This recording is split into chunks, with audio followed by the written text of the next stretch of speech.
ಕಚೇರಿಯ ಪ್ರೇಮಕಾವ್ಯ ಆ ಒಂದು ಮಳೆಗಾಲದ ರಾತ್ರಿ. ಬೆಂಗಳೂರಿನ ಆ ದೊಡ್ಡ ಸಾಫ್ಟ್ವೇರ್ ಕಂಪನಿಯಲ್ಲಿ ರಾತ್ರಿ 8 ಆದ್ರೂ ಕೂಡ ಕೆಲಸದ ಗದ್ದಲ ನಿಂತೇ ಇಲ್ಲ. ಎಲ್ಲರೂ ಹೊರಟು ಹೋಗಿದ್ರು. ಟೀಮ್ ಲೀಡರ್ ಆಕಾಶ್ ಮತ್ತು ಇಂಟರ್ನ್ ಕಾವ್ಯ ಮಾತ್ರ ಒಂದು ಪ್ರಮುಖ ಪ್ರಾಜೆಕ್ಟ್ ಮುಗಿಸೋಕೆ ಕುಳಿತಿದ್ದಾರೆ. ಹೊರಗೆ ಮೋಡ ಕವಿದು ಜೋರಾಗಿ ಮಳೆ ಜುಯ್ ಅಂತ ಸುರಿತಾ ಇದೆ. ಆಕಾಶ್ ಯಾವಾಗಲೂ ಕೂಡ ಕಟ್ಟುನಿಟ್ಟಾದ ಮನುಷ್ಯ. ಅವನಿಗೆ ಕೆಲಸವೇ ದೇವರು. ಆದರೆ ಕಾವ್ಯಳಿಗೆ ಅವನ ಗಂಭೀರತೆಯಿಂದಿರುವ ಮುಗ್ಧತೆ ಕೂಡ ಇಷ್ಟವಾಗಿತ್ತು. ಕೆಲಸ ಮುಗಿಸಿ ಕಾಫಿ ಕುಡಿಯೋಕೆ ಇಬ್ರು ಕೂಡ ಪ್ಯಾಂಟ್ರಿ ಹತ್ರ ಬರ್ತಾರೆ. ಆಕಾಶ್ ಕಿಟಕಿಯ ಹೊರಗೆ ಸುರಿಯುವ ಮಳೆಯನ್ನೇ ನೋಡುತ್ತಾ ಏನೋ ಒಂದು ಯೋಚನೆಯಲ್ಲಿ ಇದ್ದ. ಕಾವ್ಯ ಮೆಲ್ಲಗೆ ಅವನ ಹತ್ತಿರ ಹೋಗಿ, "ಏನ್ ಸರ್, ಮಳೆ ನೋಡ್ತಾ ಇಷ್ಟೊಂದು ಸೀರಿಯಸ್ ಆಗಿಬಿಟ್ಟಿದ್ದೀರಾ?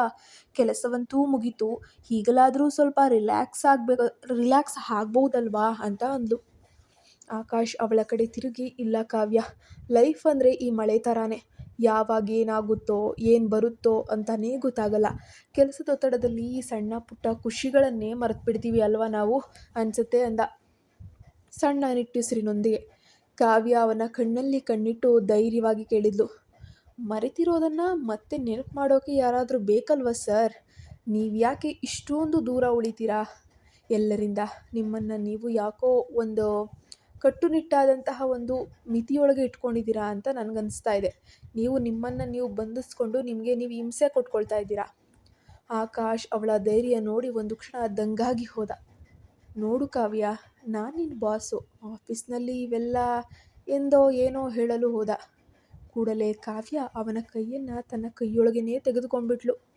ಅವನ ಮುಖಕ್ಕೆ ಹತ್ತಿರವಾಗಿ ನಿಂತಳು. "ಈಗ ಇಲ್ಲಿ ಯಾರೂ ಇಲ್ಲ ಸರ್. ಇಲ್ಲಿರೋದು ಬರೀ ಆಕಾಶ್ ಮತ್ತು ಕಾವ್ಯ ಮಾತ್ರ.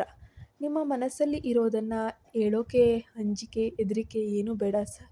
ನಾನು ಏನೂ ಅಂದ್ಕೊಳ್ಳೋದಿಲ್ಲ. Open minded. ಆಫೀಸ್ ನಿಯಮಗಳಿಗಿಂತ ಮನಸ್ಸಿನ ಮಾತು ದೊಡ್ಡದು. ನೀವು ನನ್ನನ್ನು ಇಷ್ಟಪಡ್ತೀರಾ ಅಂತ ನನಗೆ ಗೊತ್ತು ಸರ್. ಆ ಧೈರ್ಯ ನಿಮಗಿಲ್ಲದಿದ್ದರೆ ಪರವಾಗಿಲ್ಲ. ಆ ಧೈರ್ಯ ನಾನು ಕೊಡ್ತೀನಿ ಸರ್" ಅಂದ್ಲು ಮೆಲ್ಲನೆ ಸ್ವರದಲ್ಲಿ. ಒಂದಾದ ಎರಡು ಮನಸ್ಸುಗಳು. ಕಾವ್ಯಾಳ ಆ ನೇರವಾದ ಮಾತು, ಅವಳ ಕಣ್ಣಲ್ಲಿದ್ದಂತಹ ಪ್ರೀತಿಯ ಕಾನ್ಫಿಡೆನ್ಸ್ ಇದೆಯಲ್ಲ, ಆಕಾಶ್ನಲ್ಲಿದ್ದಂತಹ ಒಂದು ರೀತಿಯ ಭಯ ಗೊಂದಲವನ್ನು ದೂರ ಮಾಡಿಬಿಡ್ತು. ಕಾವ್ಯ ಇಷ್ಟು ಹತ್ತಿರ ಬಂದಾಗ ಅವನಿಗೆ ತನ್ನ ಹೃದಯದ ಬಡಿತ ಜೋರಾಗುತ್ತಿರುವುದು ಅರಿವಾಗ್ತಾನೇ ಇದೆ. "ಕಾವ್ಯ, ನೀನು ಅಂದುಕೊಂಡದ್ದು ನಿಜಾನೇ. ನಿನ್ನನ್ನು ನೋಡಿದ ಮೊದಲ ದಿನವೇ ನನಗೆ ಏನೋ ಒಂದು ರೀತಿಯ ಸೆಳೆತ ಅನ್ನೋದು ಇದ್ದೇ ಇತ್ತು. ಆದರೆ ಇಷ್ಟು ಧೈರ್ಯವಾಗಿ ಒಪ್ಕೊಳ್ಳೋಕೆ ನನಗೆ ಒಂದು ರೀತಿಯ ಸಂಕೋಚ ಇತ್ತು" ಅಂದ ಆಕಾಶ್.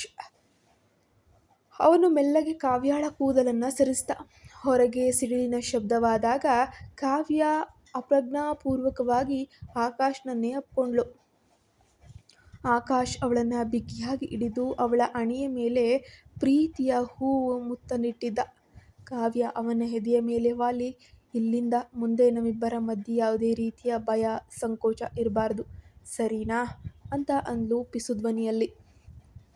ಮಳೆಯ ತಂಪು ಗಾಳಿ ಬೀಸ್ತಾ ಇದ್ರೆ ಆ ಖಾಲಿ ಆಫೀಸಿನ ಒಂದು ಮೂಲೆಯಲ್ಲಿ ಎರಡು ಹೃದಯಗಳು ಮೊದಲ ಬಾರಿಗೆ ಪರಸ್ಪರ ಪ್ರೀತಿಯ ಬೆಚ್ಚಗಿನ ಅನುಭವವನ್ನು ಪಡಿತಾನೇ ಇದ್ವು. ಹೀಗೆ ದಿನಗಳು ಕಳೀತಾ ಇತ್ತು. ಕಾವ್ಯಾಳ ಇಂಟರ್ನ್ಶಿಪ್ ಕೂಡ ಇನ್ನೇನು ಮುಗದೆ ಹೋಗುವ ದಿನಗಳು ಹತ್ತಿರ ಬಂದಂತೆ ಆಕಾಶ್ನಲ್ಲಿ ಒಂದು ರೀತಿಯ ಆತಂಕ, ಭಯ, ಏನೋ ಕಳೆದುಕೊಂಡಂತಹ ಭಾವನೆ ಶುರುವಾಗಿತ್ತು. ಕಚೇರಿಯ ನಾಲ್ಕು ಗೋಡೆಗಳ ನಡುವೆ ಪ್ರೀತಿಯನ್ನು ಬಚ್ಚಿಡುವುದು ಅವರಿಗೆ ಸವಾಲೇ ಆಗಿತ್ತು. ಅಂದು ಕಾವ್ಯಾಳ ಇಂಟರ್ನ್ಶಿಪ್ನ ಕೊನೆಯ ದಿನ. ಆಫೀಸ್ ಮುಗಿಸಿ ಹೊರಬರುವಾಗ ಎಂದಿನಂತೆ ಮಳೆ ಶುರುವಾಗಿ ಹೋಗಿತ್ತು. ಆದರೆ ಅಂದು ಆ ಮಳೆಯಲ್ಲಿ ಭಯವಿರಲಿಲ್ಲ. ಬದಲಾಗಿ ಒಂದು ನಿಶ್ಚಿತತೆ ಇತ್ತು. ಇಬ್ಬರು ಅದೇ ಹಳೆಯ ಕಾಫಿ ಶಾಪ್ನಲ್ಲಿ ಭೇಟಿಯಾಗ್ತಾರೆ. ಆಕಾಶ್ ಮಾತು ಶುರು ಮಾಡಿದ, "ಕಾವ್ಯ, ಇಷ್ಟು ದಿನ ನೀನು ನನ್ನ ಪಕ್ಕದಲ್ಲೇ ಇದ್ದೆ. ನಾಳೆಯಿಂದ ಆಫೀಸ್ನಲ್ಲಿ ನಿನ್ನ ಸೀಟು ಖಾಲಿ ಇರುತ್ತೆ ಅಂತ ಯೋಚಿಸಿದ್ರೇ ಮನಸ್ಸಿಗೆ ಒಂಥರ ಬೇಜಾರು, ಸಂಕಟ ಆಗ್ತಾ ಇದೆ. ನಮ್ಮ ಪ್ರೀತಿ ಈಗ ಯಾವ ಹಂತಕ್ಕೆ ತಲುಪುತ್ತೆ?" ಕಾವ್ಯ ಅವನ ಕೈಯನ್ನು ಮೃದುವಾಗಿ ಒತ್ತಿ ಹಿಡಿದು ಹೇಳಿದ್ಲು, "ಆಕಾಶ್, ನಾವು ಇಲ್ಲಿವರೆಗೆ ಈ ಕಚೇರಿಯ ನಿಯಮಗಳಿಗೆ ಗೌರವ ಕೊಟ್ಟು ನಮ್ಮ ಪ್ರೀತಿನ ನಾವು ಗುಟ್ಟಾಗಿ ಇಟ್ಕೊಂಡು ಇಷ್ಟು ದಿನ ಕಾಪಾಡ್ಕೊ ಬಂದ್ವಿ. ಆದರೆ ಈಗ ನಾನು ಈ ಕಂಪನಿಯ ಉದ್ಯೋಗಿಯೂ ಅಲ್ಲ, ಈಗ ನೀನು ನನ್ನ ಬಾಸೂ ಅಲ್ಲ. ನಾವಿಬ್ಬರ ಸಂಬಂಧಕ್ಕೆ ಈಗ ಯಾವುದೇ ರೀತಿಯ ಅಡೆತಡೆ ಖಂಡಿತ ಇಲ್ಲ. ವೃತ್ತಿ ಜೀವನಕ್ಕೆ ಮತ್ತು ವೈಯಕ್ತಿಕ ಜೀವನ ಎರಡನ್ನ ಸಮತೋಲನ ಮಾಡುವುದು ನಮಗೆ ಗೊತ್ತು. ಆಕಾಶ್ ಅವಳ ಕಣ್ಣಲ್ಲಿ ಕಣ್ಣಿಟ್ಟು, ನಿನ್ನ ಈ ಧೈರ್ಯವೇ ನನಗೆ ಶಕ್ತಿ ಕಾವ್ಯ. ನಿನ್ನ ಮಾತಿನಲ್ಲಿ ನನಗೆ ಸ್ಫೂರ್ತಿ ಸಿಗುತ್ತೆ. ನನ್ನ ಜೀವನದ ಪ್ರತಿ ಪ್ರಾಜೆಕ್ಟ್ನಲ್ಲೂ ನೀನೇ ಲೀಡರ್ ಆಗಿರಬೇಕು ಎಂದು ನಾನು ಬಯಸ್ತೀನಿ. ನನ್ನ ಮನೆಯನ್ನು ಬೆಳಗುವ ಕಾವ್ಯ ನೀನಾಗ್ತೀಯಾ ಅಂತ ಕೇಳುತ್ತಾ ಒಂದು ಪುಟ್ಟ ಉಂಗುರವನ್ನು ಕೂಡ ಅವಳ ಮುಂದೆ ಇಡ್ತಾನೆ. ಆ ಕ್ಷಣ ಕಾವ್ಯಾಳ ಕಣ್ಣುಗಳಿಂದ ಆನಂದ ಬಾಷ್ಪ ಸುರಿದವು. ಹೊರಗೆ ಮಳೆಯ ಆರ್ಭಟ ಕಡಿಮೆಯಾಗಿ ಸುಮಾರಾಗಿ ತಂಪಾದ ಗಾಳಿ ಬೀಸ್ತಾಯಿತ್ತು. ಅದು ಸ್ವರ್ಗವೇ ಸರಿ. ಅವಳು ಮೆಲ್ಲಗೆ ತಲೆ ಆಡಿಸಿ ಆಕಾಶ್ನನ್ನ ಪ್ರೀತಿಯಿಂದ ಅಪ್ಕೊಂಡ್ಳು. ಕೆಲವೇ ತಿಂಗಳುಗಳಲ್ಲಿ ಕಚೇರಿಯ ಆ ಇಂಟರ್ನ್ ಮತ್ತು ಟೀಮ್ ಲೀಡರ್ ತಮ್ಮ ಕುಟುಂಬದವರ ಸಮ್ಮುಖದಲ್ಲಿ ಒಂದಾಗ್ತಾರೆ. ಅದು ಕಚೇರಿಯ ಮಳೆಯಲ್ಲಿ ಮೊಳಕೆಯೊಡೆದಿರುವಂತಹ ಒಂದು ಪ್ರೇಮಕಾವ್ಯ ಇಂದು ಜೀವನದ ಸುಂದರ ವಾಸ್ತವವಾಗಿ ಹೋಗಿತ್ತು.